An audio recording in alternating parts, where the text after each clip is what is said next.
As we jump into the fourth quarter, we are going to break down our 3 keys to victory for the Denver Broncos and the Cleveland Browns on Monday Night Football, with Cleveland heading to the Mile High City. But once again, just want to shout out every one of you, everyday listeners of Locked On Broncos and Locked On Browns out there. We appreciate you so much for making us your first listen of the day every single day. Jeff, I want to pitch it over to you. 3 keys to victory for the Cleveland Browns in this game. I mean, they beat the Pittsburgh Steelers, so they can beat the best of the best. What do they got to do to go into Denver and steal a win? Well, it's got to start with some, some manipulation, manipulation of a running game. Look, I love Nick Chubb with all my heart, and he is out there. But when you've seen a player for as long as I've seen Nick Chubb, I can tell that that's a version of Nick Chubb. It's not the Nick Chubb.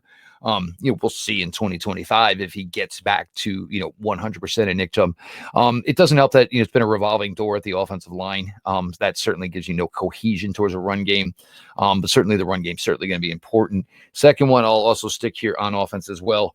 I probably don't have to tell you or any Denver Bronco fan, there's been times for Jerry Jeudy where his head gets the best of him and basically, defeats him. And Jerry Jeudy right now is in a really good spot. Moving on from Amari Cooper, I think it was such a smart move. Because look, once you're done with a guy and it's basically, look, we're not even willing to negotiate. We don't want to talk about a contract extension. There's that odd spot you're in. But meanwhile, the Browns had all these other guys who needed reps, who needed to kind of have, be established as to where they are so the Browns can make plans in the future. Jerry Jeudy was certainly one of them. Over the last 4 or 5 weeks, he's been an absolute monster. Who would have thought the kid who grew up in Deerfield Beach, Florida, all of a sudden looked like a guy who grew up in the lake in Minnesota on Thursday Night Football, catching everything that came his way in the snow. Cedric Tillman, there's been that big progressional jump there as well. Elijah Moore, it always seems that they don't know what to do with Elijah Moore, and then comes the second half of the season, and they just say, you know what, he's not a gadget player, he's a wide receiver, he's just smaller. So let's just start throwing the ball. And they throw him the ball and things work out for it. So, Jerry Jeudy keeping his head in a situation like this. First things first, you're going against a guy like Patrick Surtain, whose, resume is just obviously impeccable. And certainly Jerry knows of the abilities. The thing is to stay within yourself. And for Jerry, maybe the best thing that Jerry Jeudy can do for the Browns offense on Monday night is be a decoy, because what quarterback's going to really want to throw the ball at Patrick Surtain's way a lot? Most likely you don't. So run your routes well, preoccupy Mr. Surtain, and therefore you have guys, and we'll see again if it's Tillman, David Njoku, certainly Elijah Moore, and you can get other guys involved here, because if the Browns say, hey, we're willing to give up Jerry Jeudy to give up Patrick Surtain, you're going to do that, 9 times out of, 10 out of 10. And the third one, defense, it's just got to keep coming. And look, you are Jim Schwartz. You have this resume. You should be the one that makes Bo Nix look like a rookie. It shouldn't be Bo Nix having a day against a guy like you. That's more of a statement about maybe where Jim Schwartz would be in his career as for Bo Nix, because we know Bo Nix is trending towards being one of those guys. But if you're supposed to be one of these, guru, top notch, you should be ready to go against a rookie quarterback, even though we're getting to the point where, the rookie label starts to wash off a little bit after all the amount of times that he's played. But you need to have Bo Nix make a couple of mistakes. And as you said, they don't run the ball very well. So that should play into your hands of saying, well, all we want to do is play man coverage and get after the quarterback. Well, it appears Denver might let you do that. Now let's see what happens. Yeah, exactly. It's going to be another test for Bo Nix coming off a game where you play against Max Crosby. I know the Broncos won by 10 points against the Raiders, but Max Crosby really made life difficult for Sean Payton, for Bo Nix, forcing them to just really He needs to get out of Las Vegas so bad. I know. Get him out of there. I'm with you on that, Jeff. Get Max Crosby out of Las Vegas, and as long as he's not going to the Chargers or the Chiefs, I'm fine with him leaving Las Vegas at any point in the near future. So Myles Garrett, similar beast, a similar type of guy that you've got to account for every single play. You adjust your protection plan. You adjust everything that you do based on where he's lining up.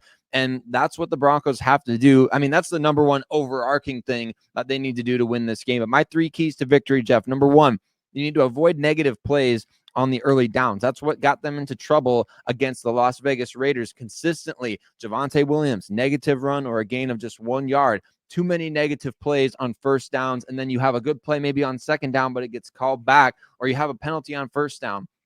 Got to avoid the negative plays on early downs, and that's where the running game really needs to step up. Number two, you want to make Jameis Winston make mistakes. Obviously, I think a lot of these keys to victory every single week, they can be very similar, but you want to force the opposing quarterback to make mistakes. There's no question about it. Jameis Winston, it's well documented. He's got a 30 interception season on his ledger, so he's willing to put the ball in harm's way, believes in his arm talent. He believes in what he can do out there, and he's definitely an improved player from what we saw back in his Tampa Bay days, but force him to make mistakes. You're the best team, the Broncos, in terms of sacks, in terms of pressure, win rate, all those sorts of things. Force him to make mistakes. And number three, win the field position battle and dictate the pace of the game. This is not necessarily a game where we saw, Jeff, in primetime on Monday night, we saw the Baltimore Ravens get super aggressive and go for it on fourth down from well within their own side of the field, right?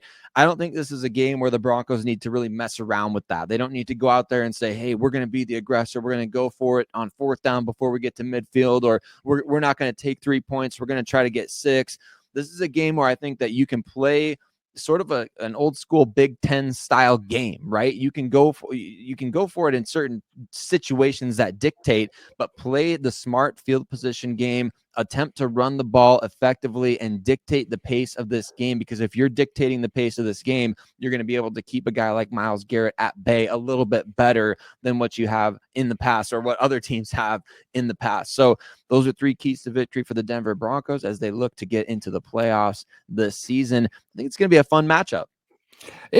I think it is, and I think for Browns fans, there's a lot more renewed, I would say, love for watching this team play. I think a lot of people were absolutely ready to just pack it up. Certainly doesn't help that the Cleveland Cavaliers are an unstoppable unit right now. But again, Jameis has made this team more likable.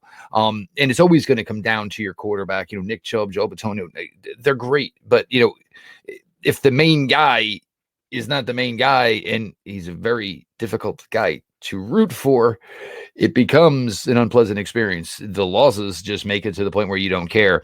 That narrative is kind of changed right now. And these are all going to be big games for the Browns closing it out. I mean, Cincinnati maybe is wavering, but everybody, that they're going to be playing against is going to be somehow, some way playing for their playoff lives. So, it isn't necessarily so much about being the spoiler, but show up. I mean, everybody understands that this team certainly had a lot of injuries this year, and not that anybody doesn't.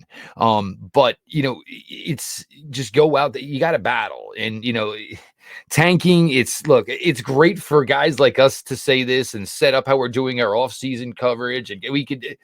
You start using words like that within a locker room or within a front office, everybody can start packing their stuff up and heading on. You cannot show that. You cannot project that. The Giants trying to start Tommy DeVito and now have to start the better quarterback because Tommy DeVito might be in.